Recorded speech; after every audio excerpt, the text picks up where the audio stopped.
Ada seorang pengusaha besar berumur sekitar 65 tahun. Terkenal, asetnya tidak lagi terhitung. Satu hari pengusaha kita ini bertemu dengan seorang teman wartawan. Terjadilah dialog. Sang wartawan bertanya kepada pengusaha kita, "Pak, umur Bapak berapa tahun?" "Umur saya? Iya, paling sekitar 7 tahun. "Loh, 7 tahun? 7 tahun. "Anak Bapak berapa orang?" "Satu." "Satu saja?" "Satu saja." "Harta Bapak berapa banyak?" "Ya, paling sekitar 10-15 juta rupiah saja." Teman wartawan berkata, "Pak, kenapa Bapak berdusta? Bapak orang terkenal, pengusaha besar, punya biografi. Kami tahu umur Bapak 65 tahun. Kenapa Bapak bilang 7 tahun? Anak Bapak pun banyak. Kenapa cuma bilang 1? Harta Bapak, aset sudah tidak ternilai. Kenapa Bapak bilang cuma 10-15 juta rupiah saja?" Senyum agak getir, sang pengusaha menjawab, "Kau benar, Nak. Umur saya kalau jumlahnya sih memang 65 tahun. Tapi dari 65 tahun umur saya itu, rasa-rasanya baru 7 tahun yang ada artinya di sisi Allah. Baru 7 tahun sujud saya benar. Baru 7 tahun saya laksanakan perintahnya, saya tinggalkan larangannya. Sisa umur yang lain habis kelabu warnanya, penuh dosa dan keingkaran. Saya katakan umur saya coba 7 tahun. Anak, kau juga tahu anak saya banyak. Tapi dari sekian banyak anak ini, rasanya cuma 1 yang akan jadi buah hati, belahan jantung, pelanjut cerita, penerus sejarah, anak soleh yang akan mendoakan orang tuanya. Yang lain susah diurus anak saya itu." "Oh gitu toh." "Iya." "Mengenai harta, Pak, kau juga benar. Harta saya, aset saya sudah sulit dihitung lah. Pabrik di mana-mana, di tiap bank hampir ada deposito saya.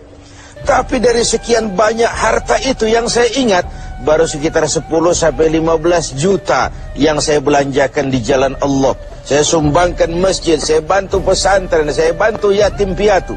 Dan itu yang akan jadi milik saya yang sebenarnya, yang akan saya bawa menghadap Allah, saya bawa ke alam kubur. Yang lain akan jadi rebutan ahli waris sesudahnya."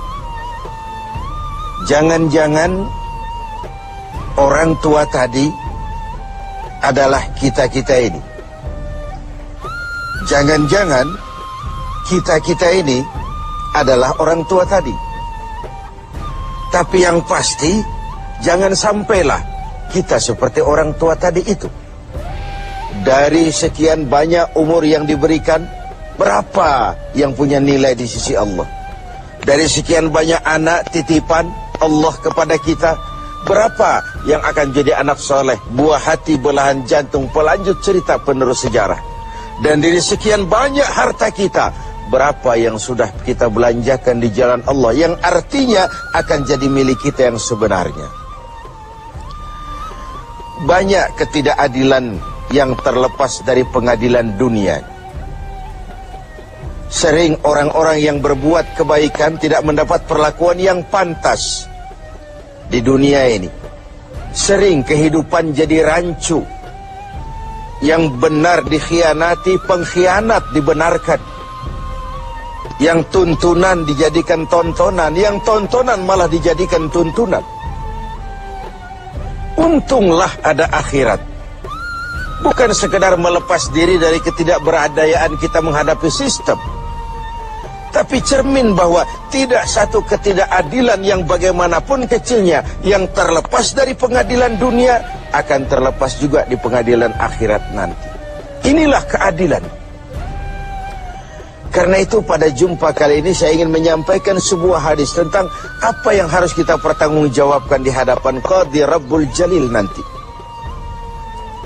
Sebuah hadis menyatakan, "Lan tazula qadama 'abdin yaumal qiyamah hatta yus'ala an arba'i khisalin.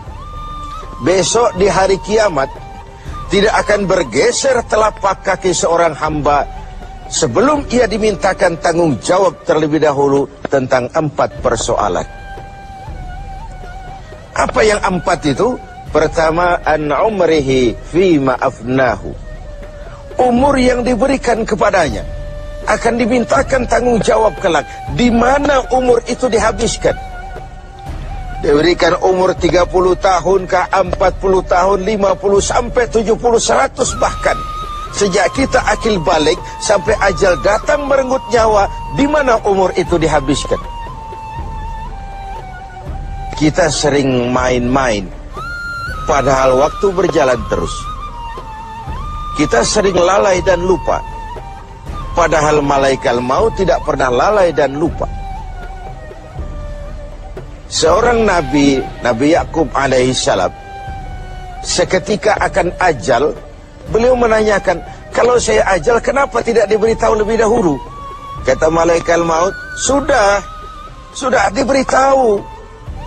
Loh, bagaimana caranya diberitahu? Perubahan yang terjadi pada fisik kita adalah pemberitahuan. Uban yang bertabur, mata yang mulai lamur, pendengaran yang mulai kabur, itu semua pemberitahuan agar kita mawas diri. Umur akan dimintakan pertanggungan jawab. Di mana umur itu dihabiskan? William Shakespeare memang pernah bilang, waktu hidup itu singkat. Tahu-tahu baru saja zuhur, tahu-tahu sudah asar. Baru saja asar, tahu-tahu sudah maghrib. Yang kemarin anak-anak, tahu-tahu sudah punya anak. Tahu-tahu, dan tahu-tahu. The time of life is short, kata Shakespeare. Waktu hidup itu singkat betul. Namun waktu yang singkat akan terasa ada manfaatnya kalau kita bisa memanfaatkannya dengan yang sebaik-baiknya. Apalah umur panjang kalau cuma untuk menimbun dosa dan kesalahan. Lebih baik umur yang panjang tapi untuk mengkoleksi berbagai kebajikan. Inilah makna ucapan Nabi, khairukum man tala umruhu wa hasuna amalu. Yang terbaik di antara kamu orang yang panjang umurnya dan banyak juga kebaikannya. Umur ini yang sering kita berleha-leha menghabiskannya untuk sesuatu yang tidak punya nilai, kelak akan dimintakan tanggung jawab di hadapan Allah Azza wa Jalla. Lalu yang kedua, wa an syababihi fima ablahu. Masa muda, pernah diberikan umur muda, di mana dihabiskan umur muda itu? Hura-hura atau untuk sesuatu yang bermanfaat? Dahulu ada seorang selebritis lah kalau zaman kita sekarang. Namanya Ibrahim bin Adham. Namanya Malik bin Dinar. Namanya saja sudah Malik bin Dinar, Raja bin Uang. Hidupnya jet set. Satu malam dia mengadakan pesta di rumah mewahnya. Datang seorang pengemis, bertanya kepada penjaga pintu, siapa yang punya rumah ini? Bos saya. Iya, Malik bin Dinar. Oh, orang kaya? Orang kaya. Selebriti? Selebriti. Dia hamba apa orang merdeka? Dia orang merdeka. Kalau hamba bagaimana bisa pesta sehebat ini? Orang tua itu senyum lalu bilang, sampaikan kepada bosmu Malik bin Dinar, dia memang orang merdeka. Kalau dia hamba, bukan seperti ini pekerjaannya. Dia orang merdeka. Dilarang tidak terlarang, dicegah pun tidak tercegah. Merdeka dia memperturutkan hawa nafsunya. Kalau dia hamba Allah, bukan begini pekerjaannya. Menghabiskan waktu untuk pesta, hura-hura, sesuatu yang tidak ada gunanya. Ini disampaikan kepada Malik bin Dinar. Dia tercenung mendengar orang tua yang misterius itu. Malamnya dia bermimpi kiamat datang. Dia akan masukkan ke dalam neraka.